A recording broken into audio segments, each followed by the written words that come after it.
Olá a todos, sejam todos bem-vindos à nossa 9ª aula do curso de Estudos Espíritas e Educação Mediúnica do módulo 2.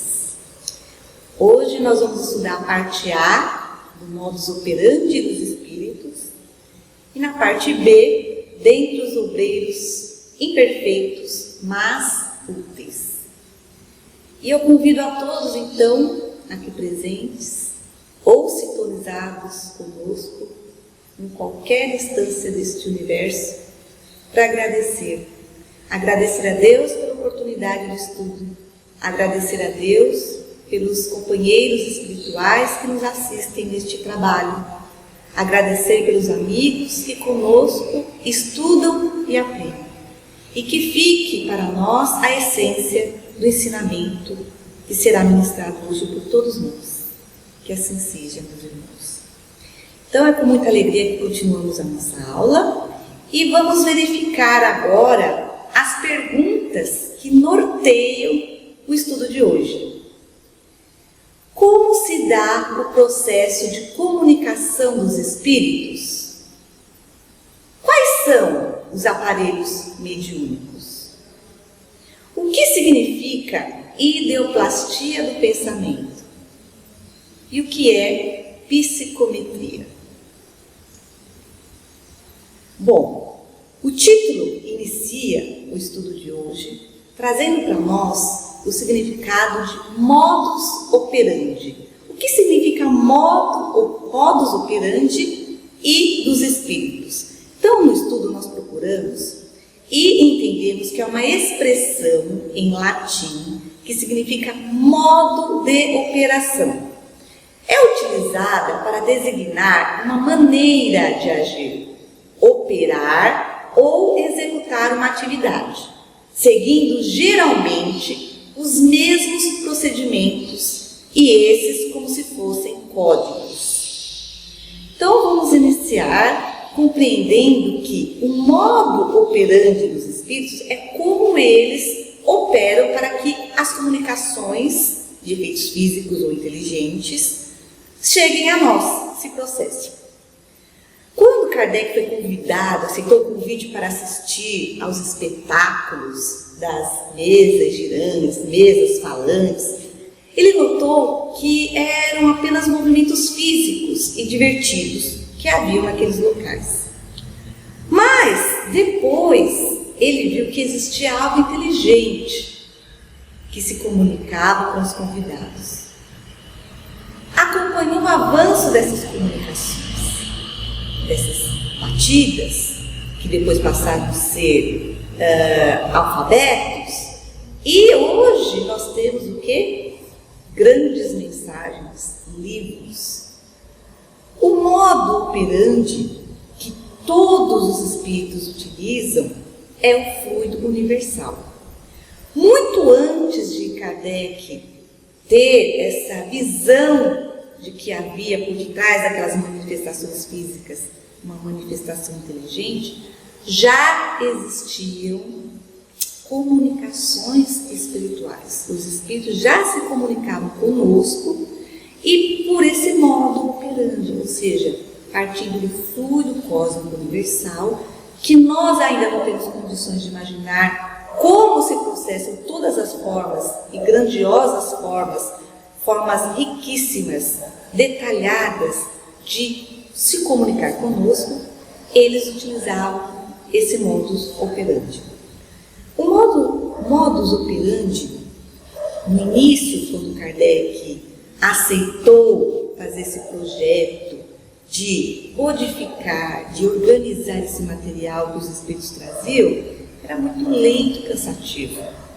Conforme a evolução desse processo, nós vemos hoje comunicações telepáticas, comunicações muito mais simples e muito mais rápidas que trazem informações riquíssimas no campo da ciência, no campo das artes, no campo da psicologia espiritual e nos ajudam na evolução que é esse propósito.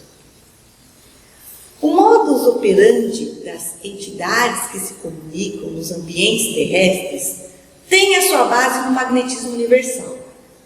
dentro do qual todos os seres e mundos gravitam para a perfeição suprema. E incalculável é a extensão do papel que a sugestão e a telepatia representam nos fenômenos mediúnicos. Então, quando Kardec começou a observar aquelas manifestações, teve todo um processo de evolução desse modus operandi. Nós vimos já que a princípio as mesas batiam, levitavam, depois elas se aproximavam dos assistidos, dos presentes das reuniões, que eram de início reuniões de diversão. Kardec, observando que por detrás daquela apresentação havia algo que queria se manifestar e trazer informações úteis, ele passou a ouvi-los. E foram os próprios espíritos que incentivaram todos os presentes a buscar modos diferentes de se comunicarem. Então, a princípio, pegavam o alfabeto ia sendo falado, quando chegava na letra que os espíritos queriam, às vezes faziam um gesto, aí marcava aquela letra. Tinha uma pessoa responsável só por anotar as letras das quais as mesas faziam o barulho. E ao final, lia-se as mensagens por inteiro. Depois foi diferente. Se dizia o alfabeto, né? Ia dizendo o alfabeto, as letras, também parava conforme a letra que ele queria e até tentavam adivinhar as palavras. Foi um modo. Depois vieram as pranchetas, colocaram um lápis na ponta da prancheta. Depois foi evoluindo até chegar e pegar a mão do médium para segurar o lápis. Olha como teve essa evolução. Então, o modus operandi, a forma como eles se comunicam, evolui. No que resultará isso? Num dia, nós nos comunicarmos apenas pelo pensamento. Esse é o futuro do modus operandi das comunicações espirituais, como já acontece no plano espiritual com a maioria dos espíritos. Digo maioria porque espíritos mais entendidos conforme a evolução já do nosso planeta, que está partindo para o mundo de regeneração. Nos mundos mais inferiores, outras maneiras ainda se manifestam.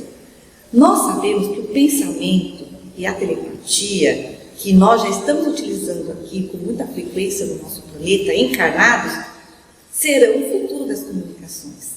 Mas para isso nós precisamos fazer o quê? Nos preparar. Entidades sábias e benevolentes que já se desvencilharam totalmente dos envoltórios terrenos, basta que o desejem, para que distâncias imensas sejam facilmente anuladas, a fim de que os seus elevados ensinamentos sejam ministrados, desde que haja cérebro possuidor de capacidade receptiva e que lhes não ofereça obstáculos insuperáveis. É isso.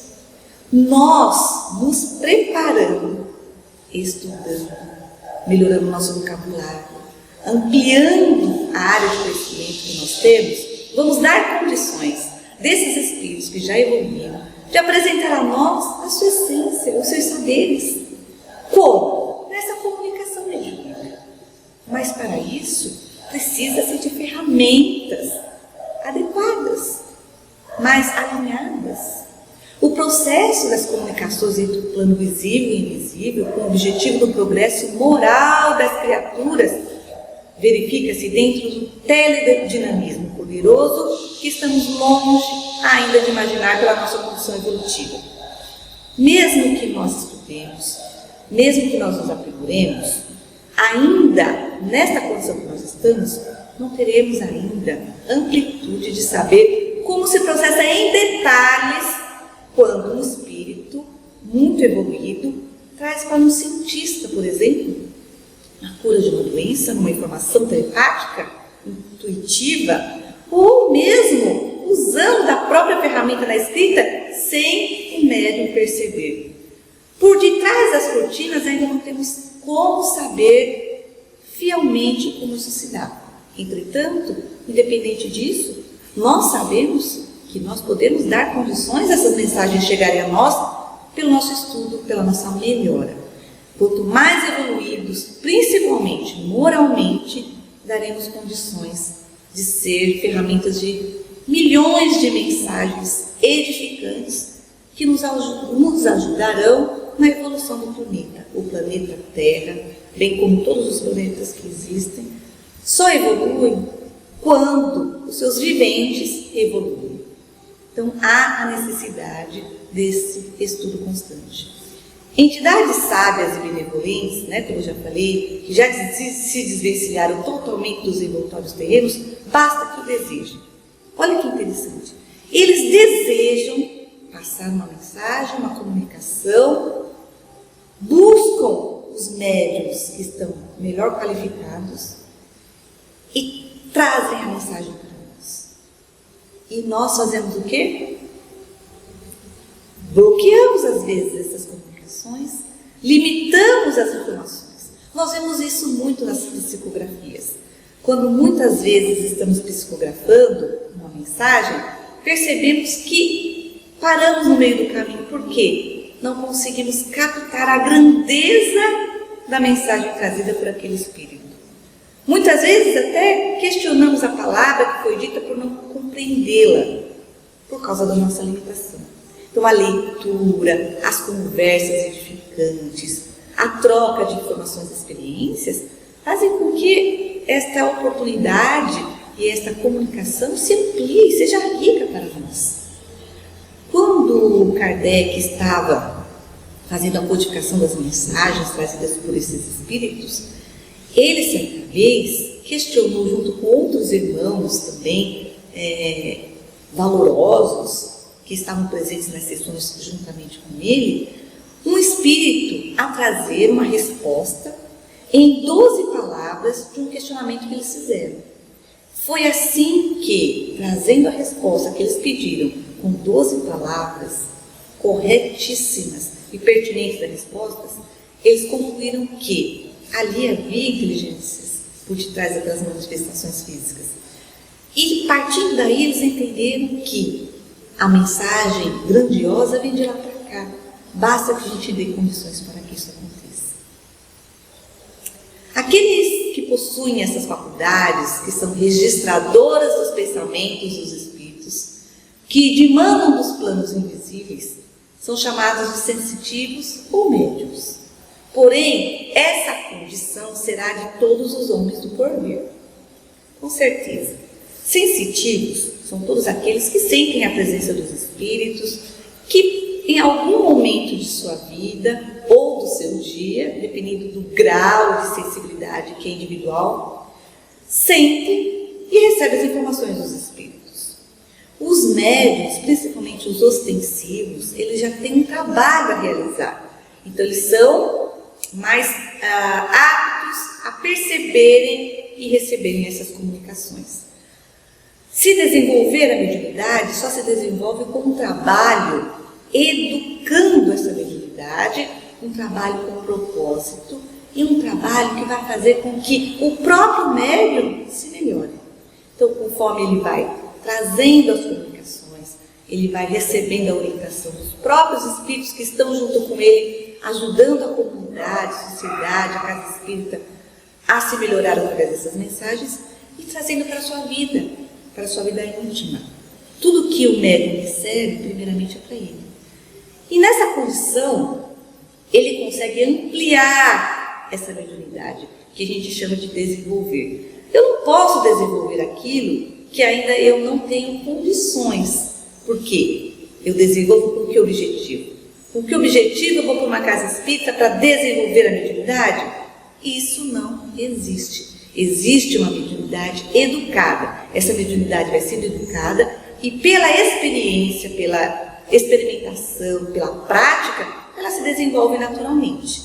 Entretanto, sensitivos aos milhares, aos milhões, todas as pessoas no seu grau particular de evolução ou no propósito do mandato mediúnico, a que foi designado muito antes dele reencarnar, pelo seu mentor, pela equipe espiritual de uma comunidade talvez, um grupo necessitado desse trabalhador, o auxiliou e o preparou para isso. Mais sensitivos todos nós somos, mesmo antes de sermos médios. E aí nós conseguimos adentrar locais ou participar de conversas onde nós conseguimos perceber a sintonia dos espíritos que estão ali, a presença de alguns. E muitas vezes nós ficamos arredios com tal sensibilidade, com tal presença, por vários fatores. Ou eu sou um espírito que estou vibrando numa faixa maior e sinto a presença de um espírito que está vibrando numa faixa menor e me constranjo com essa presença. Da mesma forma, o contrário pode acontecer. Se aproxima de mim um espírito de alta hierarquia, bem, muito evoluído, do bem, e eu estou numa faixa mais inferior, também me constranjo com a presença dele. Isso porque não se afiniza algo. Então é comum adentrarmos alguns espaços e não sentirmos confortáveis, estarmos num tipo de conversa e estarmos descontentes com aquele momento. É por causa desse tipo de sensibilidade. Por exemplo, os violinistas apresentarão as suas melhores canções com os melhores violinos. Os espíritos também farão o mesmo conosco. Apresentarão as suas melhores informações de acordo com a sintonia com o médium e de acordo com a amplitude verbal, intelectual, sensível daquele médium, que vai se aprimorando conforme os esforços para que isso aconteça, através dos estudos. Então, há instrumentos que interpretam com fidelidade o que se lhes entrega. Outros, porém, não dispõem de elementos necessários para esse fim. Ou seja, quais são os elementos necessários para esse fim? Compromisso, disciplina, conhecimento, desapego, simplicidade. Para que nós possamos ser os aparelhos mediúnicos úteis para os trabalhadores da obra do bem nos utilizarem, nós precisamos de tudo isso. Disciplina, muita disciplina, compromisso, esse estudo constante e o desapego aos aplausos, a qualquer tipo de honraria, qualquer tipo de destaque, sabendo que nós estamos sendo apenas a ferramenta e quem é responsável pela mensagem, pelo trabalho executado, pela tarefa apresentada, são os espíritos que nos utilizaram para isso. O mérito é deles, mas nós temos a nossa contribuição de acordo com a dedicação de cada um de nós. Isso é importante ressaltar. Para que uma comunicação se torne mais fácil, os espíritos dão preferência ao médium que tem um cérebro povoado de conhecimentos que foram adquiridos na sua encarnação atual ou ao espírito rico de conhecimentos latentes, obtidos em encarnações anteriores. Olha que maravilha! Nada se perde. O que eu aprendi no passado está guardadinho. Eu continuo aprendendo agora, isso se potencializa. E numa necessidade de um espírito que deseja, pela vontade, trazer uma mensagem e que nós damos condição para isso, estamos abertos a essa comunicação, ele consegue acionar essa bagagem que nós temos e faz uma bela comunicação que auxilia a muitos. Então, vejamos a nossa responsabilidade, meus irmãos, quando nós pedimos para que estudemos. Não é apenas estatutário, não é apenas necessidade de você estar com um livro a todo tempo em suas mãos, ou demonstrar para os seus pares, seus confrades, que você é um exímio estudante da doutrina espírita. Nada disso. É para você ser assertivo, é para você ser uma ferramenta útil para aqueles que querem bem utilizados. Bom, e a ideoplastia do pensamento, né? São os pensamentos materializados que nós temos. Todo pensamento que nós produzimos, ele pode se materializar, ele se materializa no plano espiritual. Conhecendo a plenitude de suas faculdades, os espíritos superiores possuem uma vontade potente e criadora de todas as formas de beleza. Eles são capazes de criar cenas, situações, objetos que nós não temos noção ainda, na nossa pequenez ainda de evolução, de saber o que significa. Entretanto, eles podem tentar nos utilizar para passar da melhor forma possível, mesmo que seja simples, o que há de mais belo e bonito no universo. Essa ideoplastia do pensamento, essa materialização do pensamento, ela se processa na imagem que os médiuns conseguem visualizar, se há condição para isso. Nas músicas, nas canções, nas palavras que os médiuns conseguem ouvir, se há condição para isso. E depois repassar, dizer, eu pude ver, eu pude ouvir tal informação. Olha que beleza! O tempo reserva muitas surpresas ao homem, dentro da proporção da sua evolução moral, concretizando o edifício imortal de todas as ideias altruísticas. Todas as ideias do bem, eles conseguem passar para nós, na medida da nossa evolução de captar, para que nós tenhamos a esperança de um dia conhecer tais lugares. Entretanto, a gente precisa melhorar essa condição de sintonia. E como é que nós conseguimos fazer essa ideoplastia do pensamento para as coisas nobres? Numa prece sincera. Quando oramos do coração, nós conseguimos plasmar coisas que nós não conseguimos falar, mas que os espíritos conseguem ver. E quando nós também desejamos a paz pelo mundo, nas nossas atitudes, desejando bem para alguém, a cura de alguém, nós sabemos que as ondas que nós produzimos pelo pensamento não têm barreiras e se ligam a outras ondas na mesma sintonia. Portanto, quando nós fazemos uma oração coletiva, nós estamos atingindo inúmeras ondas e potencializando essa vontade para que ela, além de se plasmar, ela se torne real, ela aconteça. Bem como também, gente, a ideoplastia do pensamento, o pensamento materializado, pode afetar corações e modificar, às vezes, a condição psíquica de um ambiente ou de uma pessoa por escrever coisas negativas, depressivas, que estão aflorando do nosso íntimo. Quando nós deixamos uma mensagem para alguém com aquela potencialidade de raiva, de mágoa, de desgosto, tudo isso gera, né, esse pensamento plasmado e fica no ambiente.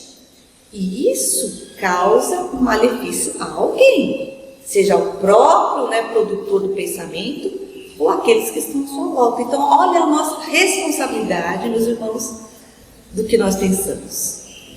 Ah, mas eu não falei, eu não consegui passar adiante o que eu pensei. Mas você já criou aquilo no seu pensamento. E isso que nós temos que educar. Modificar o pensamento muito antes dele se produzir materialmente, porque ele já vai estar do bem, ele já vai ser diferente porque nós estamos melhores.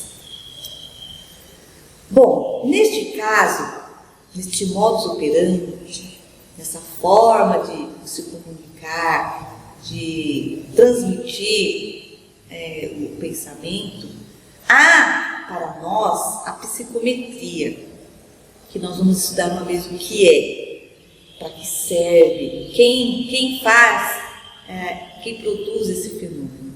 Então, vocês já pararam para pensar? Nós já estudamos em aula passada que existe um médium psicômetra. E o que é a psicometria? Vocês se lembram? Quem se lembra, põe aí no chat. Vamos ver se dá tempo. Então, uma vez que estão no quadro das naturezas, os fenômenos espíritas serão produzidos em todos os tempos. Não é somente quando se foi lançado o Livro dos Espíritos que acontecia fenômenos nas mesas girantes. Não, sempre ocorreram. Ali nós passamos a estudá-lo com profundidade. Esses fenômenos, anteriormente, antes dos estudos sistematizados, eram considerados sobrenaturais. Hoje, o Espiritismo tira o véu do sobrenatural e traz para nós informações que nos remetem à ciência, à lógica, a uma causa e consequência e uma evolução, uma progressão desses fenômenos que um dia, como nós já dissemos aqui, teremos a comunicação pelo pensamento em todos os âmbitos do planeta. Então, o que é psicometria?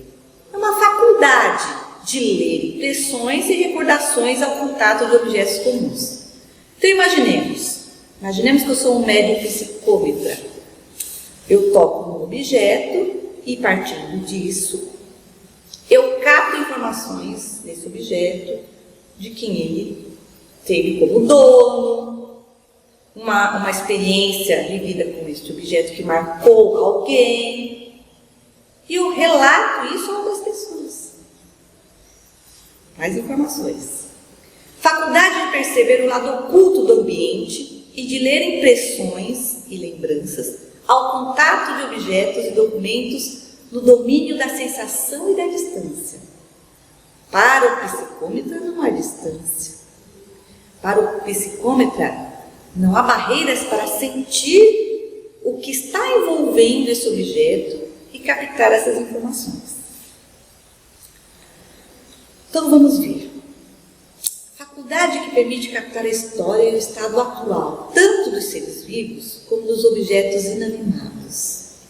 E também, por vezes, os ambientes e outros elementos externos à sua existência. É uma faculdade anímica, mas também mediúnica. Vamos compreender já já.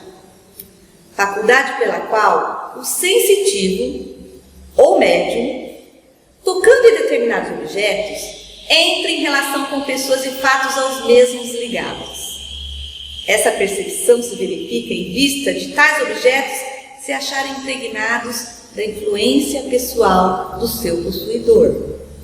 Então, como eu já disse, eu tenho um casaco que eu amo, eu gosto tanto desse casaco. Esse casaco assim, me representa, eu vivi uma cena tão importante da minha vida quando eu estava usando esse casaco. Toda vez que eu olho para esse casaco, eu me recordo daquela cena. O pensamento não se materializa, não se potencializa. As energias que codificam esse pensamento envolvem as coisas, os objetos, os locais e remete a alguém que faça essa leitura todas essas informações. Olha que interessante. Em volta dos objetos que nos são comuns, cria-se uma áurea fluídica, resultante dos pensamentos que continuamente lhes endereçamos ou simplesmente emanamos, usando-os. Eu posso endereçar meu pensamento para alguma coisa, mesmo ela não estando próxima a mim, e lá ficar impregnado aquele pensamento de prazer, de apego, de alegria, ou de outros sentimentos que são inúmeros, né? Que nós podemos impregnar as coisas, que nos trazem algumas recordações. Quanto maior a afeição que voltamos a um objeto ou o trato que temos com ele, maior carga fluídica que se acumula em torno dele será passível de nos identificar. Então, quanto mais apego eu tenho a algo, mais fácil será para um psicômetra ler as informações que eu estou deixando impregnadas pelo meu pensamento naquele objeto. Impregnados, os objetos funcionarão como mediadores entre o psicômetra e os seres, acontecimentos e ambientes que se deseja identificar. Então, aqui está a quantidade de amor, afeto, intenção, desejo que eu tenho para aquele objeto. Isso potencializa os fluidos que estão envoltos naquele objeto, que facilita esse médium psicômetra ter acesso a essas informações. Como que se dá esse processo? Uma parte dos fatos e impressões é retirada da própria aura do objeto, que está aqui impregnado. O objeto móvel ou imóvel, impregnado da influência pessoal do seu dono conserva durante longo tempo e possibilita o recolhimento das impressões. Então, ficou impregnado por muito tempo, a gente não sabe medir quanto tempo. Esse tempo, como se diz longo tempo, para nós não é mensurável com dias e horas, porque há objetos de muitos e muitos anos conservada aquela energia.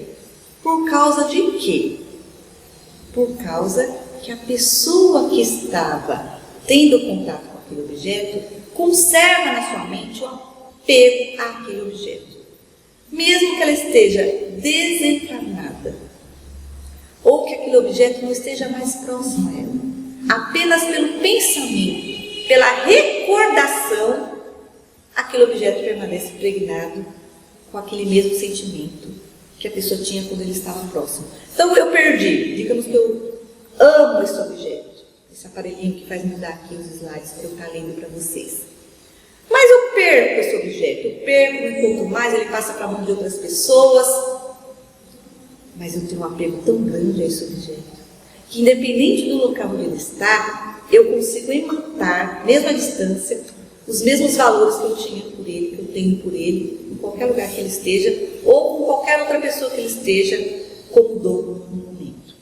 Outra parte é recolhida da subconsciência do seu possuidor mediante relação telepática, que o objeto psicometrado estabelece com o médium. Então, chegou o psicômetro, encontrou o objeto, ele tem a vontade de fazer essa auscultação, ele tem vontade de fazer essa observação, porque ele tem essa condição para isso. Nós vamos falar que condição é essa. Ele toca o objeto e faz essa leitura pelos fluidos que estão envolvendo o objeto. Ele pode recordar de coisas importantes relacionadas a esse objeto, remetendo ao seu dono, porque ele foi potencializado pelo pensamento daquele que o tinha anteriormente e que continua mantendo a ligação com ele pelo desejo, pelo afeto, como nós falamos. Não tem importância que o possuidor esteja encarnado ou desencarnado. Não tem importância. O fluido, a energia que envolve o objeto, consegue ser analisada, reconhecida por esse médium. Vamos encontrar no médium de psicometria a individualidade que consegue desarticular, então é dele próprio, por isso que a gente diz que é anímico. O próprio médium consegue desarticular de maneira automática a força nervosa de certos núcleos, como por exemplo os da visão e da audição, transferindo-lhes a potencialidade para as próprias oscilações mentais. Então, a pessoa, o sensitivo, consegue fazer isso, sem ser médium, ele consegue fazer isso. Em vários níveis, não há um psicômetro igual ao outro, não há um médium igual ao outro, cada um com a sua potencialidade, capacidade de realizar uma tarefa. Então ele consegue fazer isso, ele consegue fazer com que esses centros que façam essa aferição se potencializem, se amplifiquem, e ele consegue fazer essa observação. O fluido nervoso ou a força psíquica a desarticular-se dos centros vitais, que a gente já estudou e nós vamos ainda continuar estudando em aulas futuras, incorpora-se aos raios de energia mental exteriorizados. Então, os raios de energia que foram exteriorizados e envolver esse objeto aqui, ele consegue desarticular, incorporar o médium, consegue incorporar os seus fluidos com os daqui, neles configurando um campo de percepção que se deseja plasmar, segundo a direção, ou seja, a direção da vontade, segundo o desejo da vontade, conferindo aos espíritos novos poderes sensoriais. Então é assim que ele vai ampliando e melhorando essa forma de observação e de aferição dessa energia, desse fluido universal modificado pelo pensamento. Então, há uma pergunta aqui para a gente fazer. E se um objeto psicomorfo? psicometrado teve no curso dos anos diversos possuidores. Então, a pessoa, o sensitivo, consegue com a vida de qual deles o médium entrará em relação. Então é pela afinidade eletiva, tá? Aqui está a resposta. O médium entrará em relação com os fatos ligados àquele possuidor cujo fluido se evidenciar mais ativo em relação com o sensitivo. Então aqui vamos pensar um pouquinho. Como diagnosticar, verificar, reconhecer o médium psicômetra? Primeira coisa, o próprio médium, o próprio sensitivo, aliás, ele vai ter uma percepção que ele vai começar a distinguir entre os seus pares aqueles que não percebem coisas que ele percebe. Você viu tal coisa? Você percebeu tal coisa? O outro falou, não percebi. Mas eu estou percebendo. Com o estudo ou com a consequência e a sequência dessa observação, ele verifica que isso se procede, que esse fato acontece. E a partir daí, ele, juntamente com outras pessoas que vão ajudá-lo a compreender esses fenômenos, pode ser reconhecido como um médium de psicometria, psicômetra. Numa casa espírita, se o dirigente da casa espírita tem um estudo, tem essa percepção, tem essa experiência e pela intuição e informação do plano espiritual, ele vai fazer essa aferição. Ele vai perceber dentro do grupo de trabalhadores, qual é aquele médium que pode estar fazendo essa aferição. Aliás, sensitivos há inúmeros, grandes quantidades de sensitivos que vão reportar aos trabalhadores da casa espírita, aos dirigentes físicos e espirituais, as suas sensações perante o trabalho realizado. E daí, por essas informações trazidas pelos próprios trabalhadores, há de se notar o que há de perceptível em cada um deles no plano espiritual. Lembrando que é anímico quando eu sozinho consigo fazer essa aferição, ter essa percepção. Mas é mediúnico quando há um propósito, há um trabalho sério sendo realizado, a equipe espiritual vai auxiliar esse psicômetra a trazer informações que são até importantes e relevantes para os trabalhos. Chico Xavier, temos vários casos, mas ele recebia muitas cartas de pessoas solicitando que ele psicografasse mensagens, trouxesse mensagens do além, de parentes que foram retirados dos seus lares, muitos deles com um antecipado período de reencarnação. E o que ele fazia? Pegava as cartas, que eram muitas, centenas delas, ele próprio separando as cartas em catálogos, em ordem, que ele aferia melhor para depois ler as cartas. Muitas delas, com certeza, e por relatos que eu já ouvi, nem eram abertas de pronto, porque pela aproximação do contato das mãos dessas cartas, o Chico já sabia o conteúdo que elas tinham. E ele fazia a separação e, posteriormente, por outros trabalhadores, era verificado que o grupo de cartas tinha o mesmo conteúdo, ou um contexto, uma temática que se remetia a estar naquele grupo de afins. Então ele pegava as cartas das mães, as cartas que queriam psicografia, outros tipos de cartas e separavam as cartas em blocos.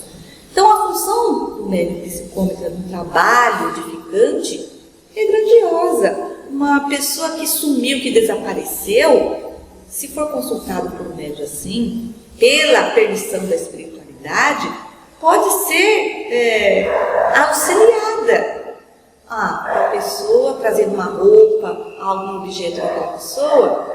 Esse médium psicômetra, num propósito, num trabalho que já foi desenvolvido, educado, que tem responsabilidade e permissão dos espíritos, auxilia dizendo se essa pessoa continuou encarnada ou desencarnou, o que está acontecendo com ela, entre outros inúmeros casos que vocês podem citar aí no chat, da função de um psicômetra num trabalho sério. Nós temos inúmeras. possibilidades. Nós sabemos que também há na polícia de grandes portes, estudos e hierarquia, o auxílio de alguns psicômetros na resolução de casos que para a polícia eram muito difíceis de serem desvendados. Então nós temos essa função. Agora, vamos pensar na nossa casa espírita, qual seria a função do médium, de psicometria? Nós temos aqui, no capítulo 26 do livro Nos Domínios da Mediunidade, que não, pelo tempo escasso que nós temos, não dará para trazer a grandiosa mensagem que traz esse capítulo 26. Eu oriento vocês a se darem o prazer de ler esse capítulo, trazendo mensagens e informações riquíssimas para o esclarecimento da aula de hoje. Então, no capítulo 26, eu tirei um trechinho que fala assim: o pensamento espalha nossas próprias emanações em toda parte a que se projeta. Deixamos vestígios espirituais onde arremessamos os raios de nossa mente. Assim como o animal deixa no próprio rastro o odor que lhe é característico, tornando-se, por esse motivo, facilmente abordável pela sensibilidade olfativa do campo. Então, olha a importância do pensamento, do que nós almejamos, das nossas intenções para tudo que existe. Nós estamos, gente, num Big Brother, Big Brother do plano espiritual, nada fica às escondidas, as câmeras estão montadas todas para nós. E ainda mais, temos esses médiuns e esses espíritos que fazem essas esqueci a palavra, não consigo falar, não consigo falar, perdão, escreva aí no chat. Eles conseguem fazer essa observação do que é a pessoa, auscultação, consegui falar pela ajuda aqui, alguém deve ter soprado para mim, fazendo pelo toque, pela observação dos espíritos encarnados, da nossa áurea. Eles sabem quem nós somos, o que desejamos, o que fazemos, o que pretendemos. Eles sabem de tudo. Sabem mais do que nós próprios, se for o caso, porque muitas vezes nós não nos conhecemos. E se nós impregnamos todos os locais, as coisas que nós temos no nosso pensamento, o que nós não fazemos com a comida quando estamos preparando a comida? Ou quando damos um presente para alguém, preparamos algo para alguém, desejamos, nós fazemos um presente e entregamos para a pessoa. Isso vai impregnar daquilo que nós desejamos para ela. Por isso a necessidade de nós verificarmos que qualidade tem os nossos pensamentos e desejos, porque isso afeta o outro. Eu não estou falando, aparentemente, para as pessoas que estão próximas a mim, que eu tenho uma má intenção para com elas. Eu não preciso proferir palavras, mas há quem esteja vendo os meus sentimentos, os meus desejos, a intenção de tudo que eu tenho dentro de mim. E isso contamina o ambiente. Então nós temos que tomar cuidado. Às vezes a nossa casa é o lugar que a gente menos deseja ficar. Por quê? Porque está impregnado desse sentimento. Quer mudar, quer ser feliz, ter um lar tranquilo, um lar aconchegante, começa a modificar o que tem naquele lar, o que está sendo impregnado naquelas coisas. E tudo se modifica gradativamente. É assim. Então, aqui, André Luiz, sendo auxiliado por irmãos espirituais, na orientação do estudo que ele necessita para fazer um trabalho grandioso, que depois foi trazido nesses livros maravilhosos que nós temos aqui, que vocês estão visualizando, ele entrou no museu.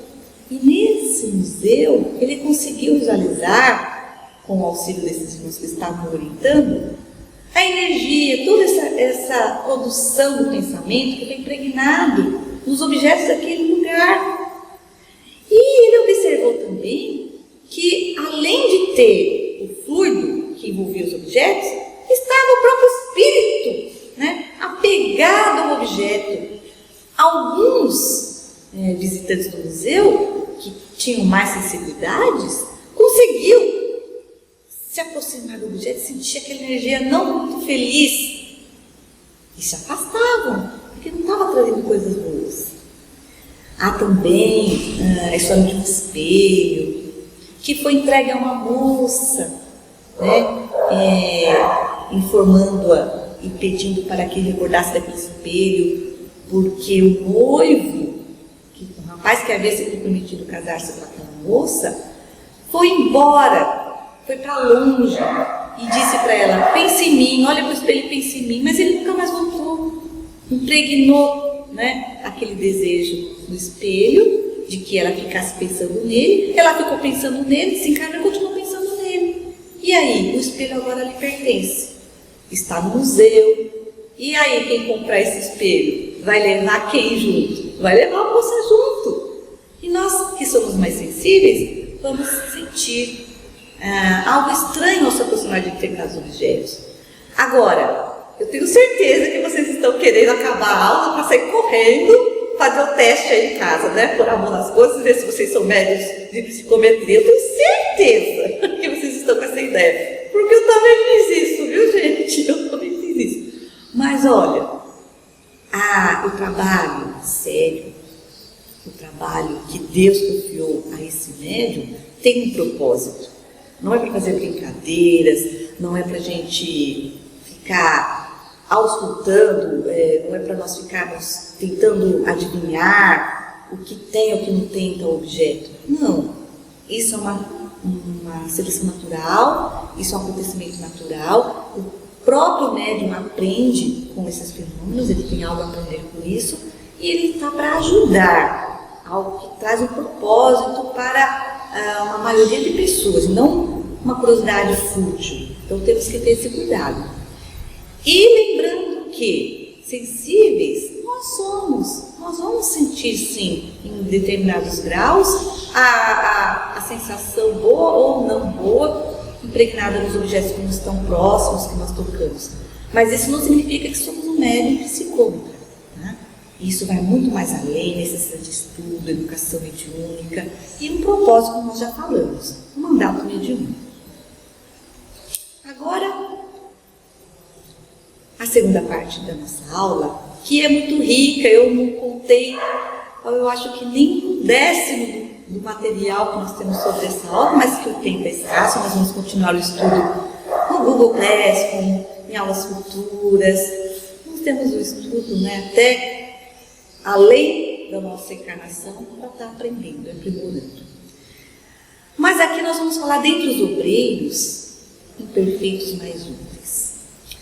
Vocês já devem ter notado, quem frequenta muito mais tempo um trabalho numa casa espírita, que muitos trabalhadores passam por essa casa espírita e entram e saem, voltam.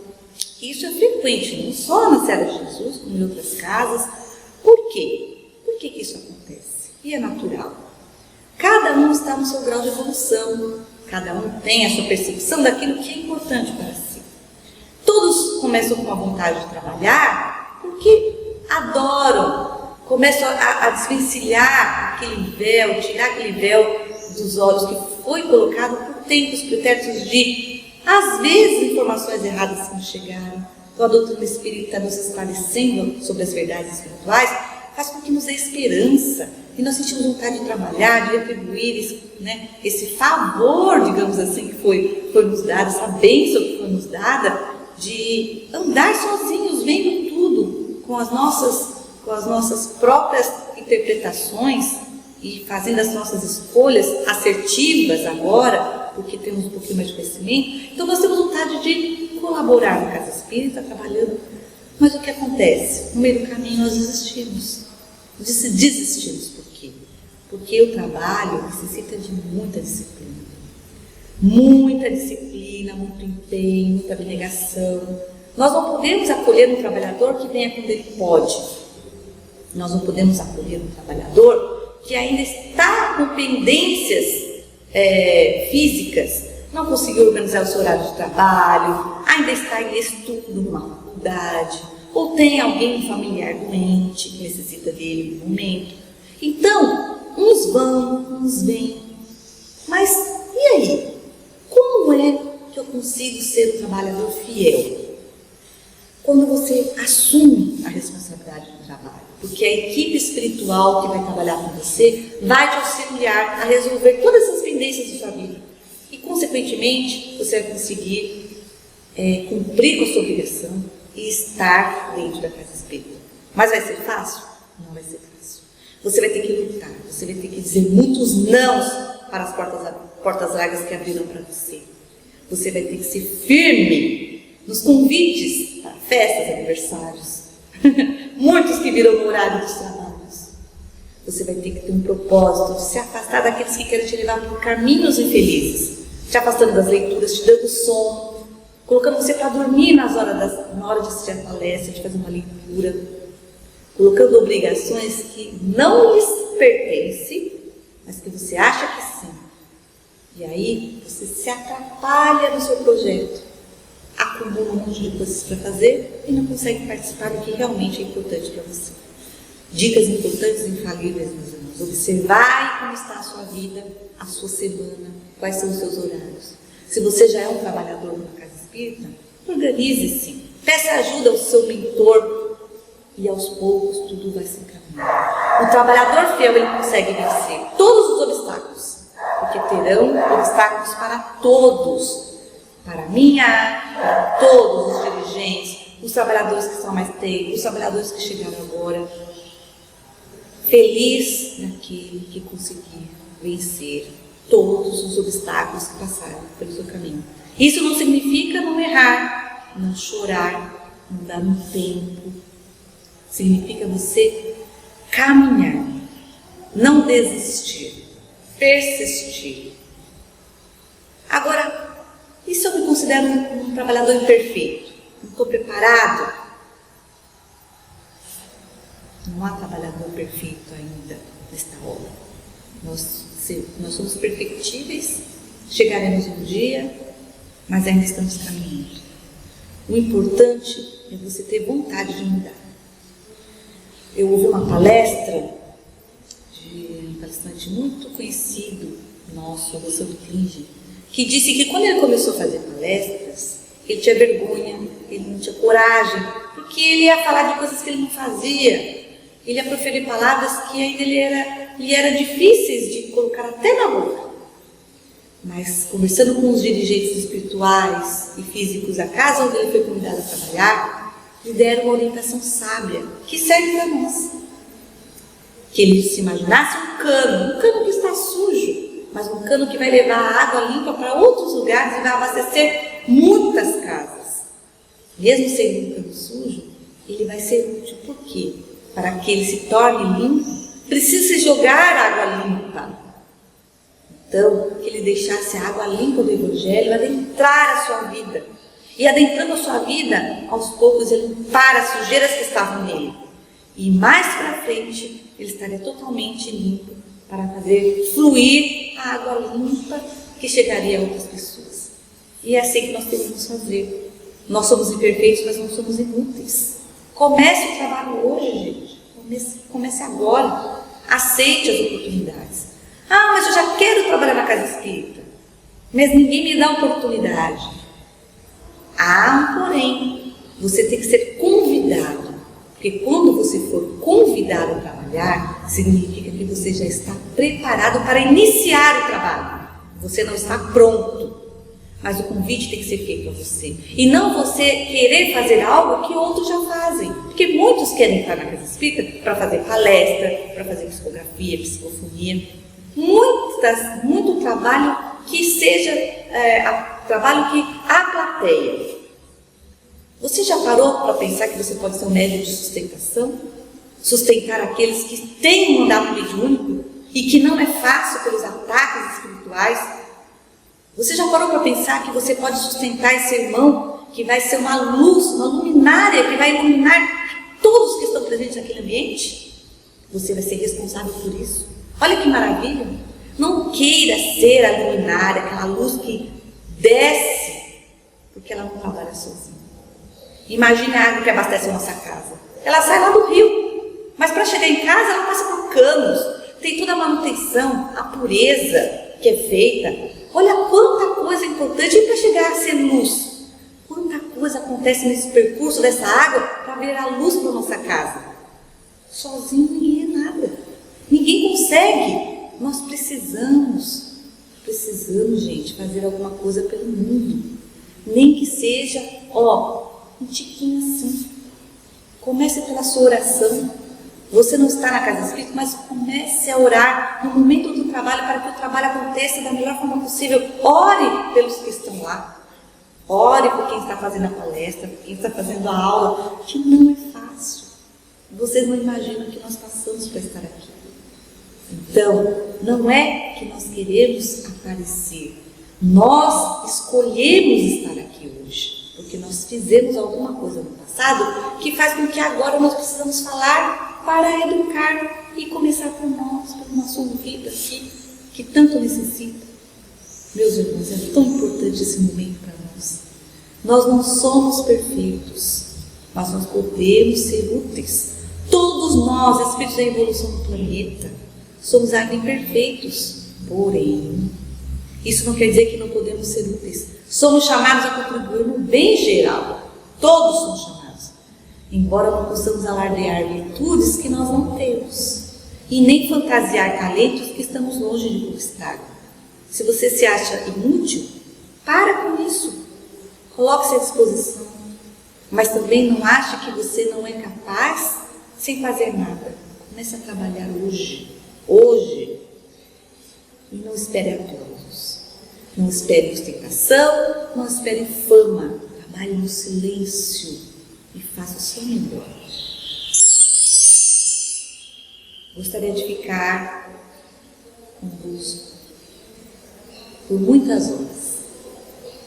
Cada palavra que foi proferida aqui é uma palavra que edifica o meu coração e o coração da minha equipe que me assiste neste momento. Entretanto, nós temos disciplina de orar. Mas isso não significa que o assunto parou por aqui. Nós temos muito que aprender. Vamos estudar na nossa sala de aula, vamos estudar conversando, vamos estudar trocando informações de leituras importantes para nós. Nos auxiliemos, porque juntos é bem melhor. E eu deixo a pergunta para vocês. Um médium de psicometria pode realizar algum trabalho específico na casa espírita? Qual trabalho? Com qual finalidade? Esta é a reflexão de hoje para nós. Então, muito obrigada. Peço perdão se não consegui atingir a todos os corações na medida da grandeza que esses corações estão desejosos de saber. Eu também sou aprendiz, eu também estou engatinhando, mas hoje eu estou aqui, sendo um vaso sujo, mas recebendo água limpa para um dia ser um cano limpo, como diz Rosana. E que nós possamos estar juntos nessa caminhada que para nós parece infinita, que é de aprender e ensinar. Hoje eu sei um pouquinho mais, eu ensino aquele que está chegando. Eu não sei que eu tenho humildade para pedir ajuda. Muita paz, muita alegria para todos vocês. Uma noite maravilhosa. Bom descanso. Que assim seja. Muito obrigada, meus irmãos, por tudo.